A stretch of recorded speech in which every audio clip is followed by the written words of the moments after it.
नमस्कार। आज हम बीएड द्वितीय वर्ष 8th paper knowledge and curriculum ज्ञान और पाठ्यचर्या के अंतर्गत कल हम अध्ययन कर रहे थे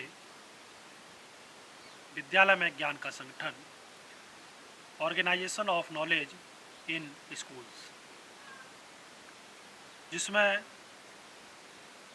पाठ्यक्रम संबंधी क्रियाओं का संगठन, organisation of curriculum related activities, शिक्षण कार्य, विशेष शैक्षिक कार्यक्रम, स्पेशल एजुकेशनल प्रोग्राम, पाठ्य सहगामी क्रियाओं का संगठन, ऑर्गेनाइजेशन ऑफ को करिकुलम एक्टिविटीज, वहीं घर और समाज के संपर्क स्थापित करने की व्यवस्था, संपादक मंडल और विद्यालय की साज सज्जा, स्कूल डेकोरेशन का हम अध्ययन कर चुके थे। वहीं आज हम जानते हैं विद्यालय सत्र का प्रारंभिक कार्यक्रम, स्कूल सेशन प्रिलिमिनरी प्रोग्राम। उपयुक्त कार्यों के संगठन संचालन का विस्तृत विवेचन हम आगे के व्याख्यानों के अंतर्गत विस्तार से करेंगे, परंतु विद्यालय की कुशलता संभवतः सत्र के प्रारंभ होने से पूर्व की गई वर्ष के कार्यक्रम की प्रारंभिक तैयारी पर बहुत कुछ निर्भर करती है।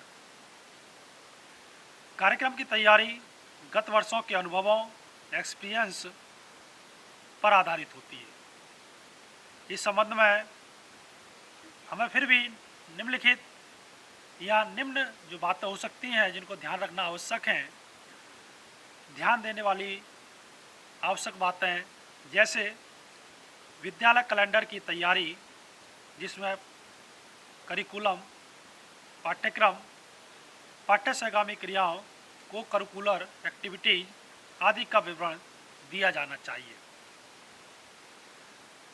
शिक्षकों, क्लर्कों और अन्य कर्मचारियों की नियुक्ति की जानी चाहिए। शिक्षण एवं प्रशासनिक कार्यों का विवरण देना चाहिए। समय तालिका, आवश्यक साज सज्जा, डेकोरेशन एवं सामग्री, पुस्तकें, मेज, कुर्सी, श्यामपट्ट, विभिन्न वैज्ञानिक यंत्रों को खरीदना। जितने बालकों का प्रवेश संभव है उनकी पूर्ति करना। बालकों का वर्गीकरण करके कक्षाओं का निर्माण करना। शिक्षकों की सुविधाओं के लिए प्रशासनिक सूचना पत्र का निर्माण करना, जिसमें विभिन्न शिक्षकों के कार्य का विवरण, विद्यालय की कार्यविधि, समय चक्र, टाइम टेबल और अवकाश काल की अवधि, पाठ्यक्रम सहगामी दायित्वों का विवरण, छुट्टियों की सूची, फीस जमा करने की विधि का विवरण, छुट्टी लेने की विधियों का विवरण, विद्यालय की विभिन्न समितियों या कमेटीज का विवरण, शिक्षक वर्ग के सम्मेलनों की तिथियों आदि का उल्लेख किया जाना चाहिए। साप्ताहिक, मासिक या त्रैमासिक, अर्धवार्षिक और वार्षिक परीक्षाओं के संगठन और संचालन की क्रियाओं और संचित अभिलेख पत्र की रूपरेखा तैयार होनी चाहिए। बालकों की डॉक्टरी जांच की व्यवस्था होनी चाहिए। बालकों के पत्र प्रदर्शन के लिए निर्देशन कार्यक्रम के संगठन और संचालन की व्यवस्था करना विद्यालय सत्र के प्रारंभिक कार्यों में आता है। बालकों की प्रगति के विषय में अभिभावकों को सूचित करने के ढंगों का निर्धारण करना, बालकों को आगामी सत्र की विभिन्न विषयों की पाठ्यपुस्तकों के विषय में सूचित करना। तो ये था कुछ जो विद्यालय सत्र का प्रारंभिक कार्यक्रम, जिसके आधार पर हम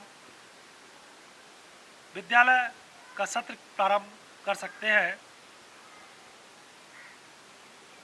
तो इस प्रकार से हमारी फर्स्ट यूनिट का फर्स्ट चैप्टर कंप्लीट हुआ, ज्ञान के पहलू। इसके बाद हम दूसरे चैप्टर पर हम बात करते हैं आज ज्ञान के स्वरूप, स्थूल व सूक्ष्म, स्थानीय व सार्वभौमिक सैद्धांतिक व व्यवहारिक ज्ञान। Forms of knowledge concrete and abstract, local and universal, theoretical and practical. अगर हम बात करें ज्ञान शब्द की कोई व्यापक परिभाषा देना बड़ा ही कठिन है, क्योंकि दर्शन की विभिन्न विचारधाराओं में ज्ञान को अपने अपने ढंग से व्याख्या की गई। प्रज्ञा, ज्ञाता और ज्ञेय के पारस्परिक संबंधों को ज्ञान माना जाता है। इससे स्पष्ट होता है कि प्रत्येक ज्ञान के एक ज्ञाता और एक ज्ञेय होता है, एक देने वाला और एक लेने वाला। और जब ज्ञाता का ज्ञेय के साथ इंद्रियों के माध्यम से संपर्क होता है तो ज्ञेय जो देने वाला है को पदार्थ के संबंध में एक चेतना होती है जिसे ज्ञान की संज्ञा दी जा सकती है। इसी प्रकार ज्ञानेंद्रियों से जो प्रत्यक्षीकरण और अनुभव होता है, प्रत्यक्षीकरण परसेप्शन और अनुभव एक्सपीरियंस होता है, उसे भी ज्ञान कहते हैं।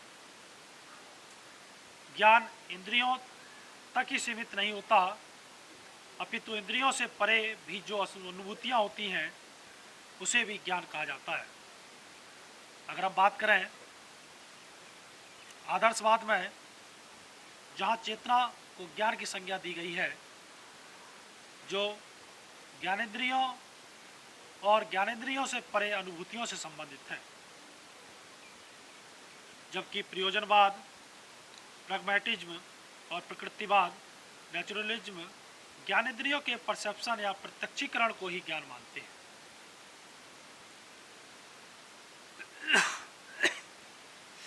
अब बात करते हैं हम ज्ञान का स्वरूप, नेचर ऑफ नॉलेज। ज्ञान को समझने हेतु ज्ञान के स्वरूप, नेचर ऑफ नॉलेज पर प्रकाश डालना बड़ा ही आवश्यक है। ज्ञान का स्वरूप, ज्ञान किसी वस्तु के संबंध में जानकारी है। जब हम किसी वस्तु के संबंध में यह कहते हैं कि हमें उसकी जानकारी है, तो हम यह मानकर चलते हैं कि यह जानकारी सत्य होनी चाहिए। अतः ज्ञान की धारणा में पहले तो यह बात निहित है कि ज्ञान को अवश्य सत्य होना चाहिए।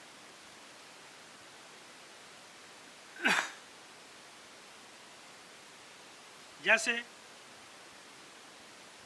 हम कभी कभी कह दें या कहते हैं कि श्याम को हम जानते हैं और श्याम में हमारा परिचय, श्याम से जो परिचय हमारा, वो सत्य होना चाहिए।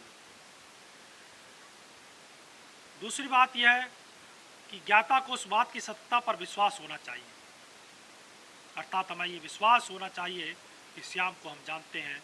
और तीसरी बात ये होनी चाहिए कि ज्ञाता के प्रायः इस बात के पर्याप्त प्रमाण होने चाहिए कि यह बात सत्य है। इस प्रकार ज्ञान के अर्थ में तीन बातें आती हैं: सत्यता, सत्यता में विश्वास और सत्यता के लिए पर्याप्त प्रमाण।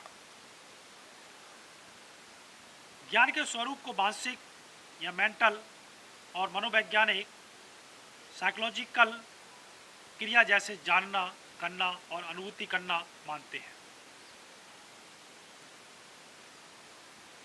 यही मनुष्य के तीन प्रकार के व्यवहार या बिहेवियर होते हैं। दार्शनिक ने ज्ञान को समझने के लिए तार्किक प्रक्रिया ज्ञान की अनुभूति कई प्रकार से की जा सकती है। किसी कार्य को करने की क्षमता प्राप्त होने पर प्राथा कहा जाता है कि अमुक व्यक्ति को इस कार्य का बड़ा अच्छा ज्ञान है। इसी प्रकार ज्ञान का पक्ष वस्तु के गुणों से भी संबंधित है, जो इस बात का प्रतीक है कि जो किसी व्यक्ति वस्तु के गुणों को वास्तविक रूप में देख ले, तभी उसे उस वस्तु का वास्तविक ज्ञान प्राप्त होता है। अब बात करते हैं हम ज्ञान और नॉलेज की।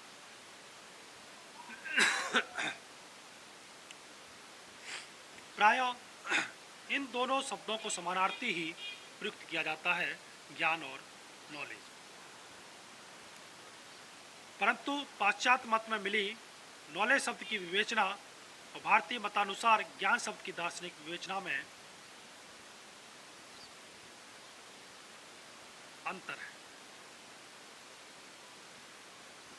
नॉलेज सिर्फ सत्य होता है, जबकि ज्ञान का सत्य और असत्य दोनों ही रूपों में पाया जाना नियत है। तर्कनिष्ठ अनुभववादी परंपरा में असत्य ज्ञान, फॉल्स नॉलेज, एक स्वायत्तघाती पद जिसे हम बोल सकते हैं ट्रू नॉलेज, एक पुनरुक्ति है। जबकि भारतीय परंपरा में ना तो असत्य ज्ञान सत्य ज्ञान की पुनरुक्ति है। अगर हम साधारण शब्दकोश की बात करें तो ज्ञान पद का अनुवाद नॉलेज पद से किया जाता है, किंतु दार्शनिक दृष्टि से यह उचित नहीं है। भारतीय और पाश्चात्य ज्ञान मीमांसा में आधारभूत भेद है, अतः दोनों शब्दों को एक दूसरी भाषा में अनुचित या रूपांतरित नहीं किया जा सकता। तो हम कह सकते हैं कि ज्ञान और नॉलेज में भरपूर अंतर है। नॉलेज सिर्फ सत्य होता है, जबकि ज्ञान सत्य और असत्य दोनों ही हो सकता है, जिसको हम असत्य ज्ञान, फॉल्स नॉलेज और ट्रू नॉलेज के अंतर्गत रख सकते हैं। ज्ञान अपने आप में सत्य है, लेकिन नॉलेज सत्य और असत्य दोनों ही है। तो ये था आज ज्ञान का स्वरूप, जिसके अंतर्गत हमने नेचर ऑफ नॉलेज के अंतर्गत ज्ञान के स्वरूप को जाना, और वहीं हमने ज्ञान और नॉलेज को जाना। कल के व्याख्यान के अंतर्गत हम भारतीय दर्शन के अनुसार ज्ञान का अर्थ और ज्ञान का स्वरूप, meaning of knowledge according to Indian philosophy का अध्ययन करेंगे। धन्यवाद।